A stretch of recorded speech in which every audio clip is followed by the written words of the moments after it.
നിശബ്ദ പ്രചാരണ ദിനമാണ്. പത്തനംതിട്ട ലോക്സഭാ മണ്ഡലം UDF സ്ഥാനാർത്ഥി ആന്റോ ആന്റണിയാണ് നമ്മോടൊപ്പമുള്ളത്.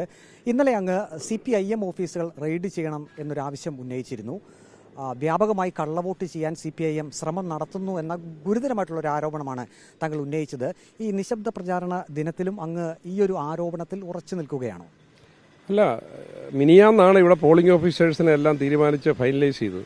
ആ ഓർഡർ ഇടതുപക്ഷ സംഘടനകൾക്ക് ചോർത്തിക്കൊടുത്ത് അവർ താഴെ തട്ടുള്ള പാർട്ടി ഘടകങ്ങളിൽ എത്തിച്ചു. എന്നിട്ട് ഇന്ന ബൂത്തിൽ 85% ഇടതുപക്ഷക്കാരെയാണ് CPM അനുഭാവികളാണ് പോളിംഗ് ഓഫീസേഴ്സ് ആക്കിയിരിക്കുന്നത്. എന്നിട്ട് അവിടെയൊക്കെ മെസ്സേജ് കൊടുത്തിരിക്കുക, ഇന്ന ബൂത്തിലിരിക്കുന്ന ഇന്ന സഖാവ നിങ്ങൾക്ക് പോയി കള്ളവോട്ട് ചെയ്യാമെന്നുള്ള മെസ്സേജ് കൊടുത്തു. ആ മെസ്സേജ് ഇടതുപക്ഷക്കാർ തന്നെയാണ് എനിക്ക് തന്നത്. ഇതാ ഗവൺമെൻറ് ഇന്ന് വരെ ഒരു പോളിംഗ് ഓഫീസർ, അയാളെ കൂടെയുള്ള മറ്റ് തെരഞ്ഞെടുപ്പ് ഉദ്യോഗസ്ഥർ, ഇവരാരൊക്കെയാണെന്നുള്ളത് ആ തെരഞ്ഞെടുപ്പ് ദിവസം മാത്രമേ അവർക്ക് അറിയാൻ കഴിയൂ. ഇന്ന് മാത്രമാണ് ആ പട്ടിക അനുസരിച്ച് തങ്ങൾക്ക് എവിടെയാണ് ഡ്യൂട്ടി എന്ന് അറിയാൻ കഴിയൂ. അവരൊക്കെ ഒരുമിച്ച് കാണുന്നത് ആ പോളിംഗിൻ്റെ അന്നത്തെ ദിവസം രാവിലെയാണ്. ഇതിപ്പോൾ 3 ദിവസം മുമ്പേ ഇവരെ കുത്തിനിറച്ച് ലിസ്റ്റ് കൊടുത്തിട്ട് ആ ലിസ്റ്റ് താഴെത്തട്ടിൽ കൊടുത്തിട്ട് കള്ളവോട്ട് ചെയ്യുന്നവരോട് നിങ്ങൾക്ക് പോയി കള്ളവോട്ട് ചെയ്യാം, ഇന്ന സഹാവാണ് അവിടെ ഇരിക്കുന്നതെന്ന് പറയാമെന്ന് പറഞ്ഞാൽ എന്തൊരു ജനാധിപത്യം, എന്ത് ധിക്കാരമാണ്. ഇതെന്നാ വെള്ളരിങ്ങ പട്ടണമാണോ? സർക്കാർ സംവിധാനം ഇങ്ങനെ ദുരുപയോഗം ചെയ്യുക. കഴിഞ്ഞ 45 ദിവസമായി ഇവിടെ 100 കണക്കിന് സർക്കാർ ഉദ്യോഗസ്ഥന്മാർ തെരഞ്ഞെടുപ്പ് പ്രവർത്തനം നടത്തുകയാണ്. KDISC എന്നും പറഞ്ഞൊരു സ്ഥാപനത്തിലെ 45 ഉദ്യോഗസ്ഥരാണ് ഇവിടെ വന്ന് തെരഞ്ഞെടുപ്പ്, തോമസ് ഐസക്കിൻ്റെ തെരഞ്ഞെടുപ്പിൻ്റെ മേൽനോട്ടം അവരാണ്. കുടുംബശ്രീക്കാരെ ഭീഷണിപ്പെടുത്തുന്നു, തൊഴിലുറപ്പുകാരെ ഭീഷണിപ്പെടുത്തുന്നു. നിങ്ങൾ തോമസ് ഐസക്കിൻ്റെ റാലിയിലോ പരിപാടിയിലോ വന്നില്ലെങ്കിൽ നിങ്ങൾക്ക് നാളെ തൊഴിലില്ല.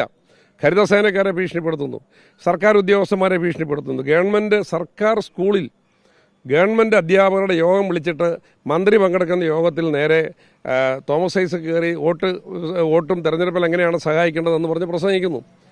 ഇതൊക്കെ ഈ ലോകത്തെവിടെയെങ്കിലും കണ്ടു കേട്ടിട്ടുള്ളതാണ്. എന്തൊരു കൊള്ളരുതായ്മയാണ് ഈ നടക്കുന്നത്. കഴിഞ്ഞ ദിവസം DCC പ്രസിഡന്റ് തന്നെ വരണാധികാരിക്ക് ഒരു പരാതി കൊടുത്തത് 1 ലക്ഷത്തോളം കള്ളവോട്ടുകൾ ചെയ്യാൻ ഇടതുപക്ഷം ശ്രമിക്കുന്നു, അതിനുവേണ്ടി പ്രത്യേക പരിശീലനം തന്നെ ഒരു CPIM MLA-യുടെയും ഒപ്പം തന്നെ CPIM ജില്ലാ സെക്രട്ടറിയുടെയും നേതൃത്വത്തിൽ പത്തനംതിട്ടയിൽ നടത്തി എന്നും ഒരു പരാതിയൊക്കെ. ആ പരാതിയിൽ മേലൊക്കെ എന്തെങ്കിലും മേൽനടപടികൾ ഉണ്ടായിട്ടുണ്ടോ? നമ്മൾ ആ പരാതിയിൽ പറഞ്ഞ കാര്യം യാഥാർത്ഥ്യമാക്കാനാണ് ഈ ലിസ്റ്റ് ചോർത്തിയത്. ഞങ്ങൾ പറഞ്ഞ പരാതി ഒന്നോടെ ബലപ്പെട്ടിരിക്കുന്നു. കാരണം ഈ കള്ളവോട്ട് ചെയ്യാൻ വരുന്നവർ ഭയപ്പെടേണ്ട, അവിടെ ഇരിക്കുന്ന പോലീസോ പോളിംഗ് ഓഫീസർ ഇന്ന സഖാവാണ് എന്നുള്ള നിർദ്ദേശമാണ് കൊടുത്തിരിക്കുന്നത്.